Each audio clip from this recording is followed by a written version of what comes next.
हमने चूड़ियां पहन के रखी हैं। सिंध की जो बात करते हैं, हम तुम लोगों को पालते हैं। हम सिंध के जो पैदा हुए बच्चे हैं, हम यहाँ पे जो पैदा हुए। सिंध की तारीख इतनी कदीम है कि इसके मुतालिक दुरुस्त तारीखी शवाहिद मौजूद ही नहीं। सिर्फ तारीख से इतना पता चलता है कि आज से हजारों साल पहले जब आर्या इस खित्ते में आए तो उन्होंने इसका नाम सिंधु रखा था, क्योंकि आर्या अपनी जुबान में दरिया को सिंधु कहते थे। इब्तिदा में वो इस मुल्क को सिंधु कहते रहे, मगर आहिस्ता आहिस्ता उन्होंने इसे सिंध कहना शुरू कर दिया। इस नाम ने इस कदर शोहरत हासिल की कि हजारों साल गुजर जाने पर भी इसका नाम सिंध ही है। आज के इस वीडियो में मैं सिंध, सिंधी तहजीब और सिंधी जुबान के बारे में आपसे चंद तारीखी मालूमात शेयर करूंगा। उम्मीद है कि मेरी ये छोटी सी काविश आपको जरूर पसंद आई। जैसे कि मैंने पहले बताया कि लफ्ज़ सिंध दरियाए सिंध से मुस्तार है, जो कि संस्कृत लफ्ज़ सिंधु की मौजूदा शक्ल है। वादी सिंध की तहजीब 3300 से लेकर 1700 कबल मसीह तक कायम रहने वाली इंसान की चंद इब्तिदाई तहजीबों में से एक थी, जिसने तारीख पर अनमिट नकूश छोड़े हैं। इसका फिरोग वादी सिंध में दरियाए सिंध और इसके मावन दरियाओं के किनारों पर शुरू हुआ। इसे हड़प्पा की तहजीब भी कहा जाता है। हड़प्पा और मोहनजोदड़ो इसके अहम मराकिज में से थे। माहिरीन को दरियाए सवा के किनारे भी इस तहजीब के आसार दरियाफ्त हुए हैं। इस तहजीब के बासी पक्की ईंटों से मकान बनाते थे और उनके पास बैल गाड़ियां भी थी। वो चरखे और कड्डी से कपड़ा बुनते थे। मिट्टी के बर्तन बनाने के माहिर थे। किसान, जौलाहे, कुम्हार और कारीगर वादी सिंध की तहजीब के मामार थे। सूती कपड़ा, जिसे अंग्रेजी में काटन कहा जाता है, वो इन ही की इजाद थी। लफ्ज काटन इन ही के लफ्ज कांता से बना है। शक्कर और शतरंज दुनिया के लिए इस तहजीब के अनमोल तोहफे है। वादी सिंध की तहजीब ने हजारों साल से जमाने को मुहमेज कर रखा है। तारीखदानों के मुताबिक इब्तिदा में आर्याओं ने सिंध के जितने भी इलाके फतह किए, उन्होंने इनका नाम सिंध ही रखा, यहाँ तक कि वो पंजाब की सरहद से भी आगे बढ़ गए, मगर उन्होंने नाम में कोई तब्दीली न की। जब आर्याओं ने गंगा तक का इलाका फतह कर लिया तो उन्होंने इसका नाम आर्यावर्त रखा, मगर हिंदुस्तान से बाहर इस नाम को पजीराई हासिल ना हुई। ईरानियों ने अपने लहजे में सिंध को हिंद कहा और यूनानियों ने हिंद को बदल कर इंद कर दिया। रोमन जुबान में ये लफ्ज इंद से इंडिया हो गया और अंग्रेजी जुबान में चूंकि दाल का तलफ्फुज नहीं, इसलिए वो इंडिया कहलाया। पहले सिंध का अतलाक जिस इलाके पर होता था वो बहुत लंबा, चौड़ा और फैला हुआ था। कबल अज इस्लाम राजा दाहिर की हुकूमत के जमाने में जिस मुल्क को सिंध के नाम से मौसूम किया जाता था वो सिमत मगरिब में मकरान, जुनूब में बहिर अरब और गुजरात, मशरिक में मौजूद मालवा के वस्त और रजपुताना और शुमाली हिंद में मुल्तान से गुजर कर जुनूबी पंजाब के अंदर तक वसी व अरीज था। अरब मौरिखीन इस सारे इलाके को सिंध कहा करते थे। सिंध ज़माने कदीम से अपने दामन में तहजीबी विरसा समूवे हुए है। दस्तयाब तहकीकी शवाहिद के मुताबिक द्राविड़ी आबादकारों से कबल यहाँ 7000 कबल मसीह में मुख्तलिफ कबाइल आबाद थे। द्रावड़ बाशिंदे तकरीबन 4000 कबल मसीह में वादी सिंध में आकर आबाद हुए।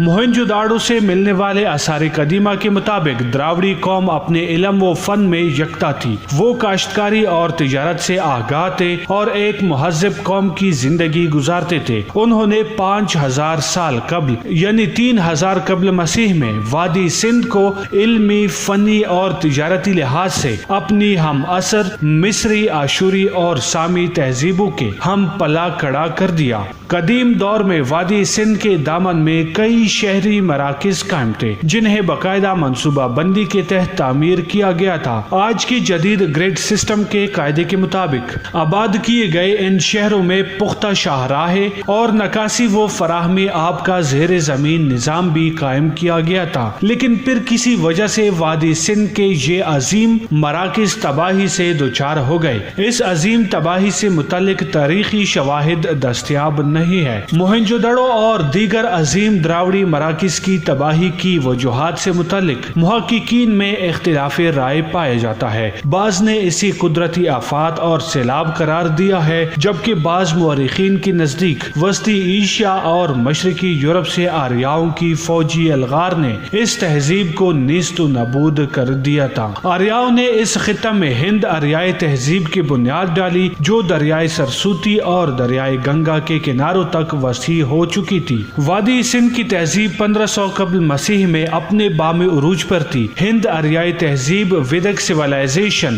نے ہندوستان کے مذہب، رسم و رواج، معاشرت اور طرز رہن سہن پر انمٹ نقوش ثبت کی ہے۔ ماہرین آثار قدیمہ یہ سمجھتے تھے کہ پاک و ہند میں تمدن کی داغ بیل آریاؤں نے 1500 قبل مسیح میں ڈالی تھی۔ اس سے قبل یہاں کے باشندے جنگلی اور تہذیب و تمدن سے ناآشنا تھے، مگر بعد میں ملنے والے شواہد نے اس نظریے میں تبدیلی پیدا کر دی اور اس ملک کی تاریخ کو مزید 1500 سال پیچھے دھکیل دیا۔ ایک طرف موہنجودڑو اور ہڑپا کے آثار اور سندھ کی قدیم تہذیب کے بارے میں جو شواہد مل سکے ہیں، ان سے یہ بات ثابت ہو گئی ہے کہ آریوں کے آنے سے بہت پہلے ہی یہ ملک تہذیب و تمدن کا عظیم گہوارہ بن چکا تھا۔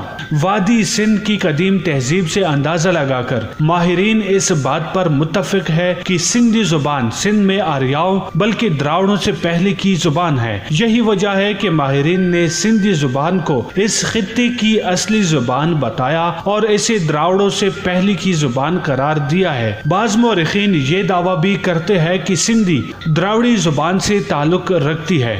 دیگر قدیم زبانوں مثلا سنسکرت، عربی وغیرہ سے بھی سندھی کا بہت قریبی تعلق رہا ہے۔ سمو کی دور حکومت یعنی 1350 سے 1520 عیسوی تک یہ دور علم و فضل اور سندھی زبان کے ارتقاء اور سندھی شاعری کی ابتدائی ترقی کے اعتبار سے ایک اہم دور مانا جاتا ہے۔ ان ہی کے زمانے میں سندھی زبان اور شاعری میں قوت بیان کو تقویت حاصل ہوئی۔ ان ہی کے زمانے میں سب سے پہلے 7 درویشوں کے سندھی کے اشعار دستیاب ہے۔ کلہوڑا دور میں سندھی حروفی تہجی کی ترتیب دی گئی۔ کلہوڑا دور میں سندھی زبان، ادب و شاعری پر بھی بہت کام ہوا۔ گو کے شعراء پر فارسی و عربی کا اثر تھا، مگر اس کے باوجود اکثر شعراء نے سندھی زبان کو فوقیت دی۔ شاہ عبداللطیف بٹھائی نے فقط سندھی زبان میں شاعری کی زبان کی وحدت نے ان کے کلام کو آفاقیت بخشی۔ دوسرے سندھی شعراء جو مختلف زبانوں میں شاعری کرتے تھے، ان کا انداز فکر مختلف زبانوں میں بڑھ کر رہ گیا۔ شاہ عبداللطیف بٹھائی نے سندھی زبان کو منفرد لب و لہجہ، خالص پن اور نئی جہت عطا کی۔ سندھی 14ویں صدی عیسوی سے 18ویں صدی عیسوی تک تعلیم و تدریس کی مشہور زبان رہی ہے۔ یہ وہ وقت تھا جب شاہ عبداللطیف بٹھائی اور کئی دوسرے شعراء نے سندھی زبان میں اپنا صوفیانہ کلام لکھا۔ انہوں نے انسان اور خدا کے درمیان رشتے کی وضاحت کی۔ قرآن مجید کا پہلا ترجمہ سندھی زبان میں کیا گیا، جو 12ویں صدی عیسوی یا اس سے پہلے قرآن مجید کا پہلا ترجمہ ہے۔ جی دوستو، امید ہے کہ یہ ویڈیو آپ کو ضرور اچھی لگی ہوگی، لہٰذا اس ویڈیو کو لائک کر کے اس بارے میں اپنی رائے کا اظہار ضرور کیجیے، اور اگر آپ نے ابھی تک ہمارا چینل سبسکرائب نہیں کیا ہے تو ابھی سبسکرائب کر کے گھنٹی کے نشان کو دبائیں تاکہ ہر نئی آنے والی ویڈیو آپ تک آسانی سے پہنچ سکے۔ اگلی ویڈیو تک اپنا اور اپنے پیاروں کا بہت سارا خیال رکھیے۔